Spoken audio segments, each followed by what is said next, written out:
Salut tout le monde et bienvenue sur le podcast Raconte-moi ta doula, un podcast qui va donner la parole à toutes celles et ceux qui ont un jour fait le choix de s'entourer d'une doula. Je suis Camille Filuso-Galizia, mais on me connaît surtout sous le nom de Manila Doula. Je suis doula dans l'ouest de l'Ariège et de ce fait j'ai parfois dû faire face au fameux cliché de la bobo hippie néo-rurale qui soigne les gens avec des plantes et qui crie à la puissance de la femme les soirs de pleine lune. Vous le connaissez, ce stéréotype de la femme sorcière, sans cadre et sans limite ? Ben voilà, les doulas, elles y coupent pas. Et c'est pour ça que j'ai voulu faire entendre la voix de ces personnes qui ont pu nous voir sous notre vrai visage. Ceux qui connaissent finalement les coulisses du métier et qui savent que le monde a besoin des doulas. Vous êtes parents, futurs parents, professionnels de la santé, sages-femmes, médecins, qu'importe. Si vous vous posez des questions sur les doulas, que vous cherchez à comprendre leur rôle, leurs outils et leur impact dans notre société, alors vous êtes au bon endroit. Dans ce podcast, vous entendrez des témoignages de personnes ayant fait appel à des doulas, et ce pour plein de raisons différentes. J'espère que cela vous permettra de mieux comprendre la réalité de notre métier, d'en percevoir toute la beauté, et peut-être même d'oser vous aussi ouvrir votre porte à une doula si vous en ressentez un jour le besoin. Je vous souhaite une belle écoute. Hello. Alors aujourd'hui, c'est un épisode ping-pong. Donc si vous avez bien compris le principe, la dernière fois, vous avez entendu un épisode avec un témoignage de maman, de quelqu'un qui avait été accompagné par une doula. Donc là, c'était Brunhilde, qui avait été accompagnée par Manon. Et c'était un accompagnement un peu particulier parce que Manon était à près de 800 km de chez elle. Donc c'était un accompagnement à distance, en visio et par téléphone. Et donc aujourd'hui, on reçoit Manon qui est doula dans le Var et qui a accompagné Brunhilde, qui vient de Lille, quant à elle. Et Manon va nous raconter un petit peu comment elle a vécu cet accompagnement qui était une première expérience pour elle en visio en tout cas. C'est la première fois qu'elle acceptait d'accompagner à distance. Elle va nous expliquer un petit peu comment ça a fait sens pour elle, comment elle s'est débrouillée pour donner toutes les clés en main à Brunhilde, comme elle le dit, à distance, malgré la distance. Elle qui aime pourtant être en contact visuel et tactile avec les mamans et les papas qu'elle accompagne. C'était pas si simple pour elle, mais elle l'a fait et a priori, elle a bien fait son travail, vu qu'on a entendu le témoignage de Brunhilde qui avait l'air plutôt positif. Donc, je laisse place à Manon qui va nous raconter son regard à elle sur cette histoire et sur cet accompagnement. À tout de suite. Déjà, je te remercie d'avoir accepté, Manon, de venir répondre à cet épisode ping-pong. Est-ce que tu peux rapidement déjà te présenter ? Oui, bien sûr. Donc moi, je suis Manon, j'habite dans le Var et je suis doula depuis, je dirais officiellement 2022. Ok. Mais j'ai commencé vraiment à accompagner en 2023. Ok. C'est là qu'on va dire que ça s'est officialisé, que ça s'est lancé. Ouais. J'ai mis un peu de temps. J'ai pas mal douté forcément, mais du coup maintenant on est plutôt bien. Ok. Donc ça commence. En tout cas, c'est suffisant pour déjà m'épanouir et me rendre heureuse dans ce que je fais, quoi. Et du coup, t'as quoi comme service que tu proposes ? Alors j'accompagne les grossesses, principalement toute la période grossesse et je prépare, on va dire, entre guillemets, si je peux utiliser ce terme-là, parce que je sais que c'est compliqué, mais j'accompagne les mamans pendant leur grossesse. J'essaie de réduire aussi leurs maux, donc c'est tant sur le plan émotionnel, physique que pratique. Mmh. J'essaie de leur apporter un petit peu toutes les options qu'elles peuvent avoir. Ouais. Pour qu'elles puissent faire en fait des choix éclairés, en fait, quelle que soit après la finalité ou ce qu'elles souhaitent. Ça peut être autant un accouchement du coup à la maison, qu'un accouchement en physio-maternité, qu'un accouchement totalement médicalisé sous péridurale. Et toutes les finalités sont bonnes, juste ça leur permet de mieux appréhender en fait tout ce qu'elles vont traverser. En règle générale, j'aime bien dire qu'on prépare un plan A, un plan B, un plan C, un plan D, Ouais, quel que soit le projet de base, mais au moins voilà, elles y vont, elles savent où elles vont et elles savent pourquoi elles font ces choix-là et elles savent pourquoi elles l'ont fait parce que c'est vraiment le projet qui leur convenait le mieux au final quoi. Donc c'est vraiment ce que je fais le plus et après forcément je suis présente aussi en postnatal. Pour les suivre, pour savoir comment ça va, pour leur apporter des soins. Donc moi, je pratique pas mal le rebozo. Ok. Donc j'ai plusieurs formules qui s'adaptent de la femme qui a enfanté ou non à vraiment le rituel de clôture en postpartum très très complet qui m'a été d'ailleurs transmis par une sage-femme mexicaine. Ok. Donc c'était très beau à vivre et je fais aussi du massage du coup sur la fin de grossesse quoi. Ok. Pour soulager un peu les tensions et tout. Donc ça, globalement, c'est ce que je fais le plus. Ouais. Et t'accompagnes parfois les accouchements du coup aussi, de Oui, ce que j'ai oui, cru oui. comprendre. Sur des accouchements, du coup, principalement à domicile. Très bien. Bon, alors aujourd'hui, on est là pour parler d'un accompagnement que tu as eu et de Brunhilde qui a témoigné dans ce podcast. C'était rigolo son témoignage. Pas rigolo. Ok. Son histoire n'est pas forcément. Il y a quand même du lourd, mais. Alors Brunhilde, si j'ai bien compris, tu la connaissais avant. Est-ce que tu Oui. peux m'en dire un peu plus sur ce lien que vous aviez déjà avant qu'elle ait besoin de toi en tant que doula? Alors Brunhilde, en fait, à la base, c'est la petite sœur d'un ami à moi. À vrai dire, on s'est pas beaucoup croisés, mais pour ma part, j'ai cette sensation qu'il y a toujours eu un petit lien vraiment très proche. Enfin, j'ai toujours beaucoup aimé Brunhilde. Elle m'a de suite suivie forcément dans mes péripéties de doula et avant même d'être enceinte, elle me disait bah, quand je serai enceinte, je veux trop que tu m'accompagnes. Enfin voilà, elle était vraiment très soutenante dans ce que je faisais, dans ce que je partageais. Enfin, on voyait elle s'intéressait beaucoup à tout ça. Et ça me faisait plaisir. À l'époque, ça me faisait sourire en fait quand elle me disait quand je serai enceinte, je ferai appel à toi parce que bon bah souvent c'est ce qu'on entend, mais après est-ce que ça se concrétise vraiment? Et puis bah du coup quand tu seras enceinte, finalement on sait pas sur quel terme.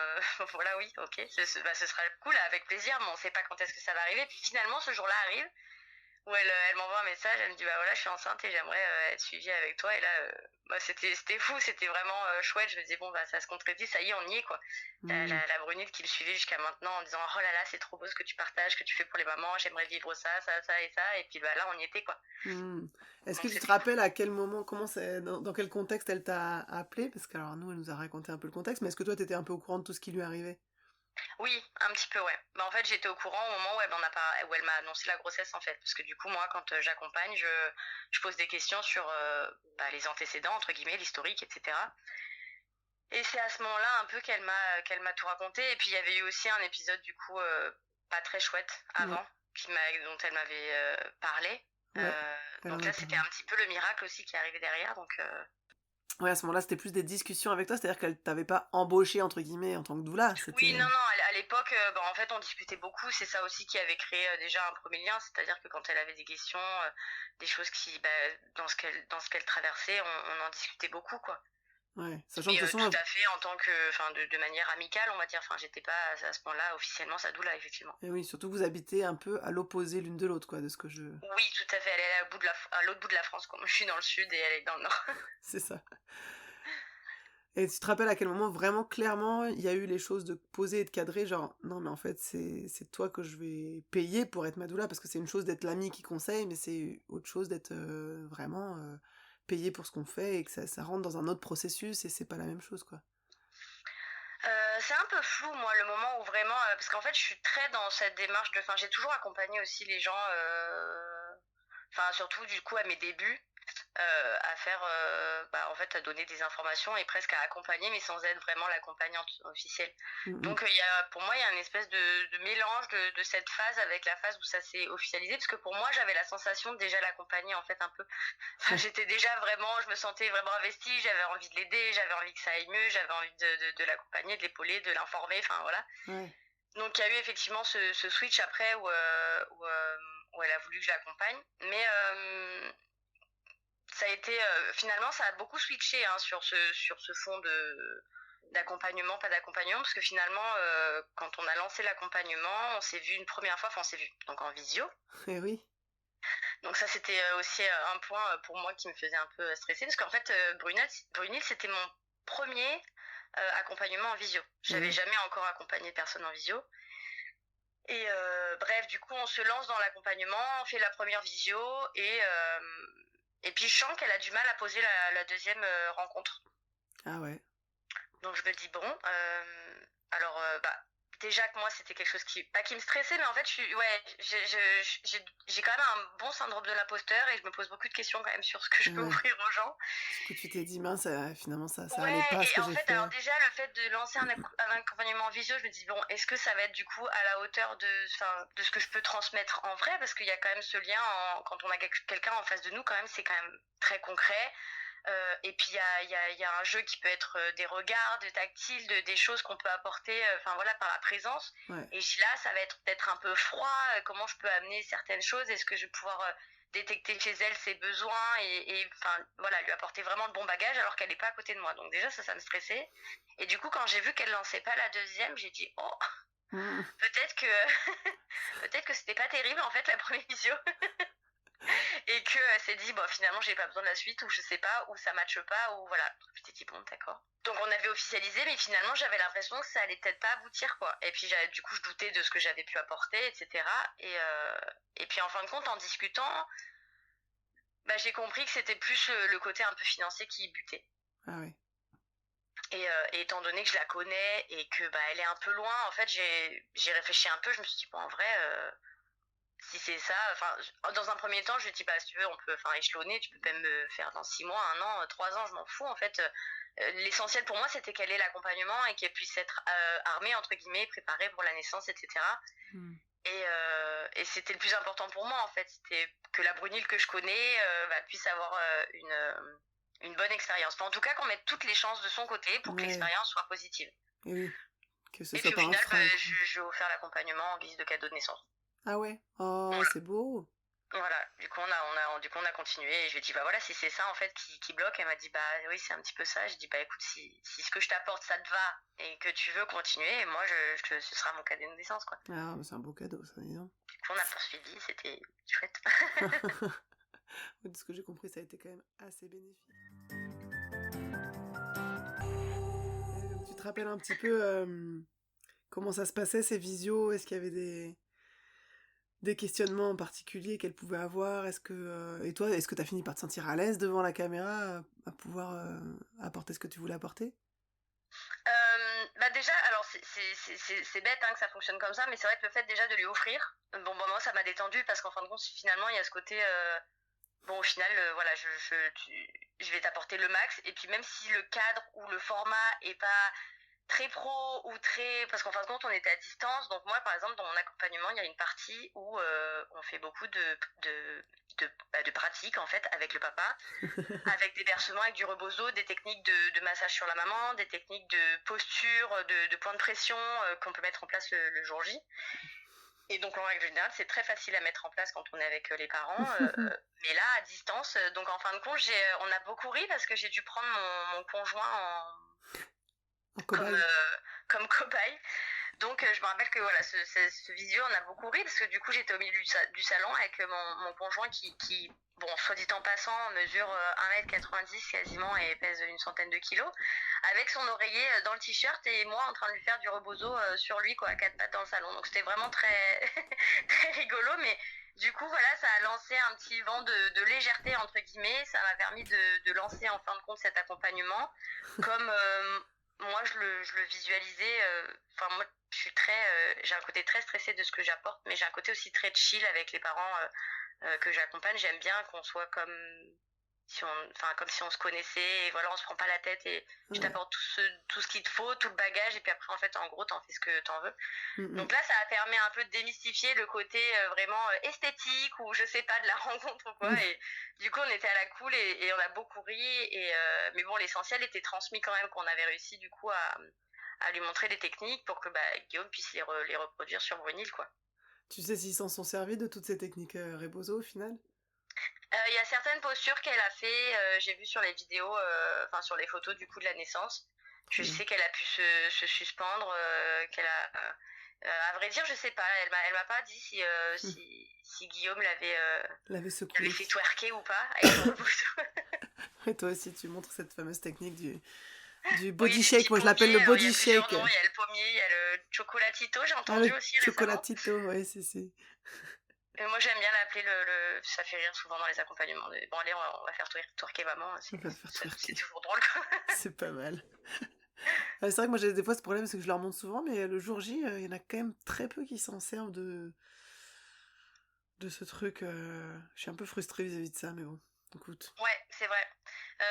Mais Bah, moi, c'est pas. je le vois par contre beaucoup maintenant dans les. Mais après, je pense que dans les accouchements à domicile, au final, on le voit beaucoup, mais souvent, c'est nous qui sommes à l'initiative du Eh oui, mouvement. oui, c'est ça. C'est ça. Quand on est là pour accompagner, c'est différent en fait. Et puis, bah, parce qu'on suit l'avancée, on voit si ça ralentit Mm, ou mm, pas. mm. Et du coup, on propose des fois des alternatives. Donc après, eux, ils les mettent en place. Mais c'est vrai, d'eux-mêmes, ils ont du mal des fois à Ouais. quand même prendre cette place de. Et là, toi, pour Brunil, c'était pas frustrant d'être aussi loin et de te dire, ah, je peux pas l'accompagner jusqu'à le jour. Ah si, clairement, bah, clairement. Ouais. Bah déjà, il me manquait ce côté voilà relationnel que tu peux avoir en visu. Et puis moi j'adore prendre soin en fait, j'adore masser, prendre soin. Je suis très alors j'allais dire je suis très tactile, ça fait presque la nana envahissante. Si on n'est pas tactile en face, on est d'accord que je garde mes distances quand même, je sais me tenir. Non, mais oui, t'as besoin mais de ce toucher-là pour sentir la personne ou pour aider dans Mais oui, le. voilà, j'aime ce côté quand même. Et du coup, ouais, ça me manquait un peu bah voilà, la petite visite postnatale, par exemple, en postnatal presque immédiat, venir voir comment ça va, faire un petit serrage à la maman, lui apporter un truc à manger, à boire. Enfin, Ouais. voilà, ces petites choses-là, ou même en fin de grossesse, elle me disait, ah, elle a un peu mal au dos, etc.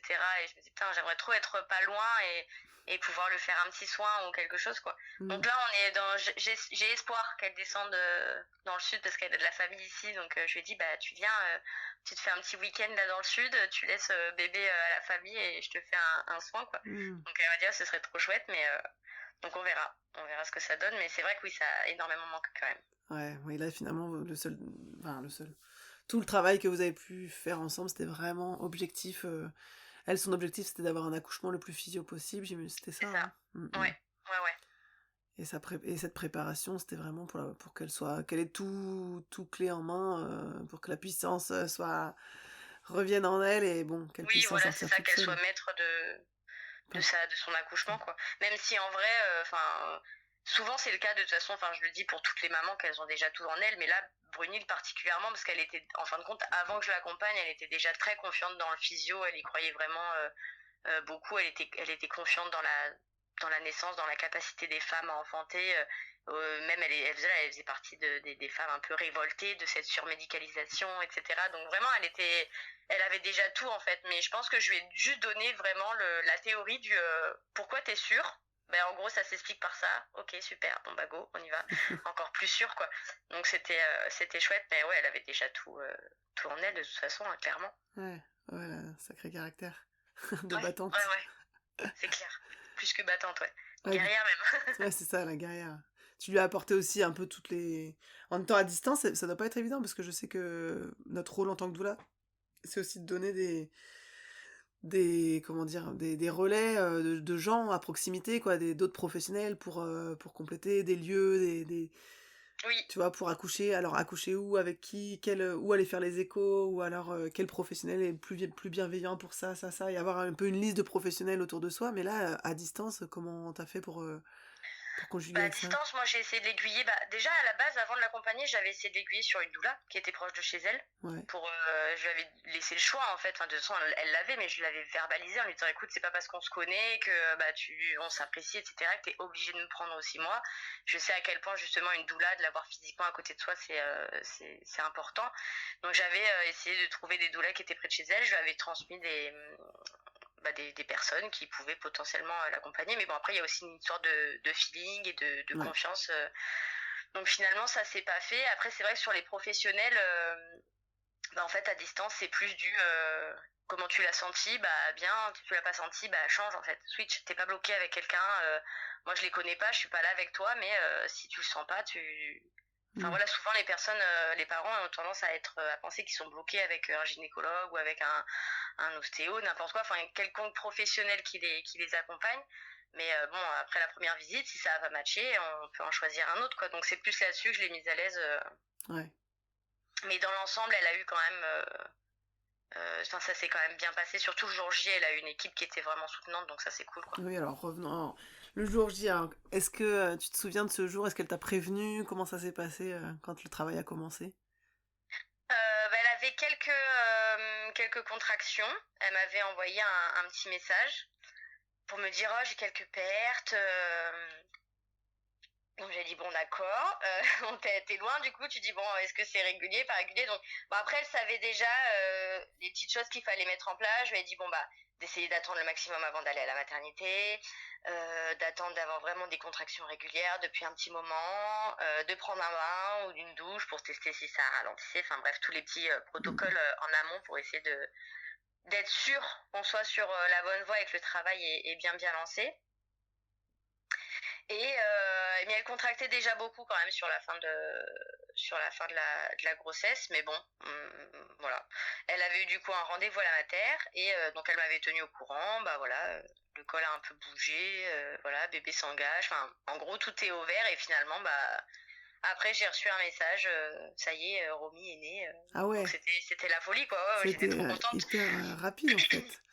C'est ça. À minuit, du coup, Romy naissait. Et moi, juste avant, j'avais eu quelques messages d'elle, mais finalement, je l'avais plus conseillé en mode bon, ok, ça va se lancer. Et un petit rappel, quoi, comme une petite préparation, comme une petite motivation. Ok, bon, go, tu vas faire la ligne de départ là. Donc, souviens-toi, lâche prise, ne regarde pas l'heure, ne regarde pas les chiffres, on s'en fout de quelle heure il est, de combien de temps ça fait que t'es en travail, de combien t'es dilaté.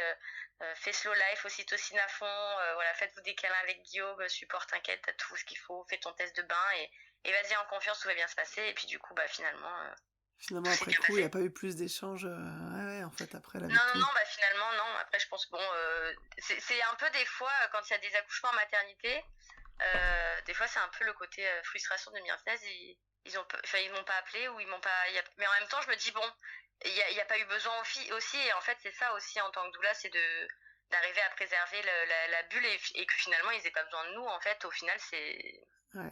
c'est le mieux. C'est que du coup, ils sont pas perdus, qu'ils ont réussi à maintenir leur cap, qu'ils ont réussi à trouver les solutions ensemble. Et c'est à ça aussi que sert notre Eh accompagnement. oui. Donc, Et tu entendras si tu écoutes l'épisode quand il sortira de Brunil que finalement t'étais quand même très présente ce jour-là.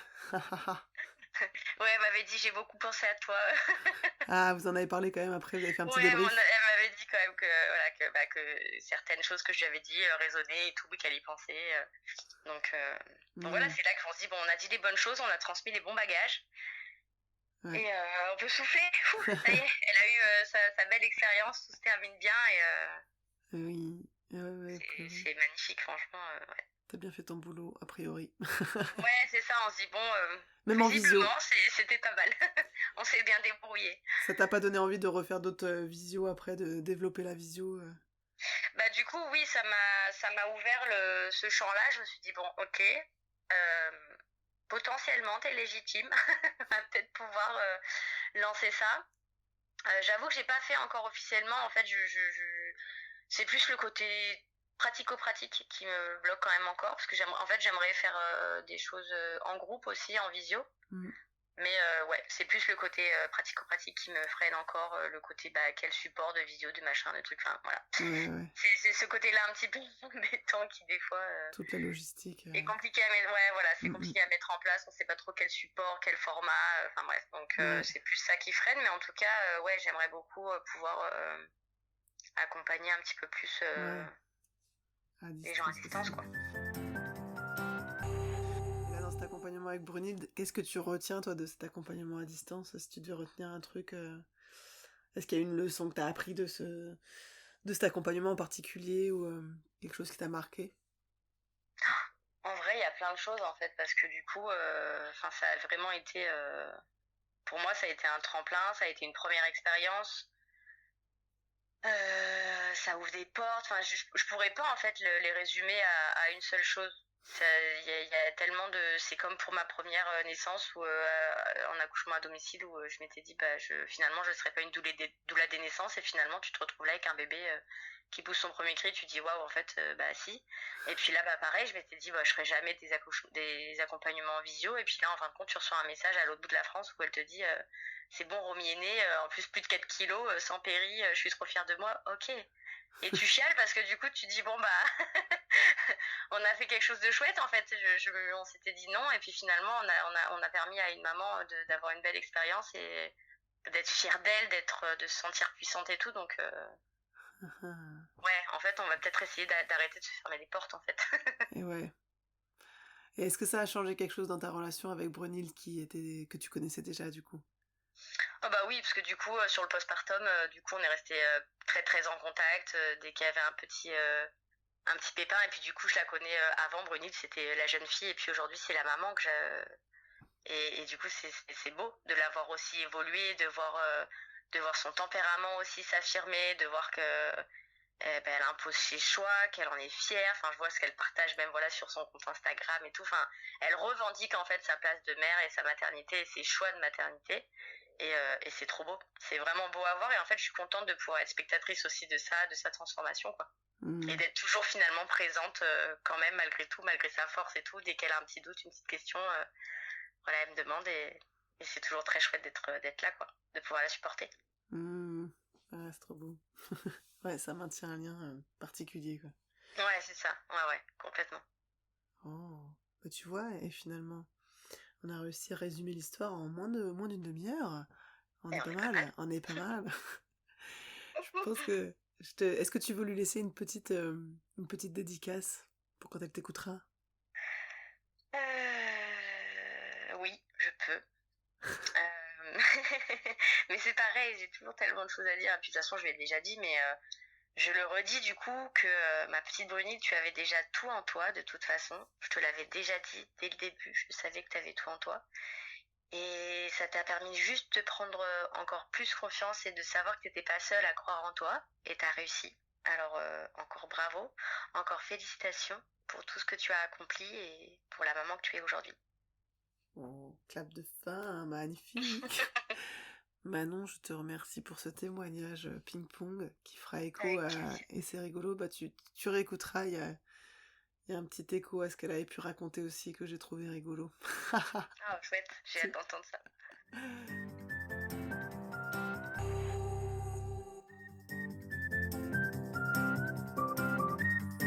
Si cet épisode t'a plu, n'hésite pas à liker, commenter, t'abonner à ma chaîne, parler de ce podcast autour de toi.